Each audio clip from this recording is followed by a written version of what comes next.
أهلا وسهلا بكم في قناة أخبار الويب المغربي. مقترح قانون سيحدث تحولا نوعيا في البطاقة الوطنية. وقبل الخوض في التفاصيل لا تنسوا الاشتراك في القناة وتفعيلكم زر الجرس ليصلكم كل جديد.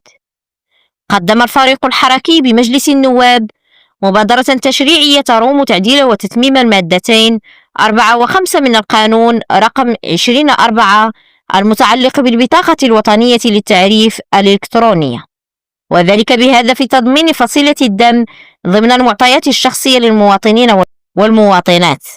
ووفق المذكرة التقديمية للمقترح الذي قدمه كل من النواب أعضاء الفريق الحركي بمجلس النواب، فإن هذه المبادرة التشريعية تروم تمكين المواطنين والمواطنات من آلية تمكن من سرعة التدخل الطبي في الحالات الطارئة كالحوادث أو الأزمات الصحية المفاجئة.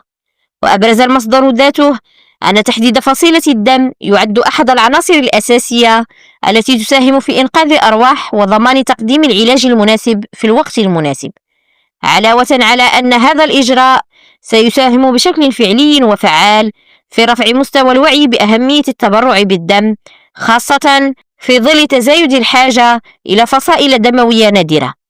وأكدت المذكرة التقديمية المقترح أن هذا المقترح يتوخى أيضا تحقيق توازن بين تعزيز حماية صحة المواطنين من جهة وضمان تسهيل الإجراءات الصحية في حالات الطوارئ من جهة أخرى، بما يواكب المستجدات الطبية ويعزز مبدأ التكافل الاجتماعي عبر تبني سلوكيات التبرع بالدم والتدخل لإنقاذ المواطنين في الحالات الحرجة. وأشارت أيضا إلى أن هذه المبادرة يمكن أن تكون موضوع تنسيق مع الوكالة المغربية للدم ومشتقاته المحدثة بموجب القانون رقم 22/11، وذلك في إطار الإسهام في السياسة الوطنية المتعلقة بالدم وتنفيذها وتتبعها وتقييمها. لا تنسوا الاشتراك في القناة وتفعيلكم زر الجرس ليصلكم كل جديد.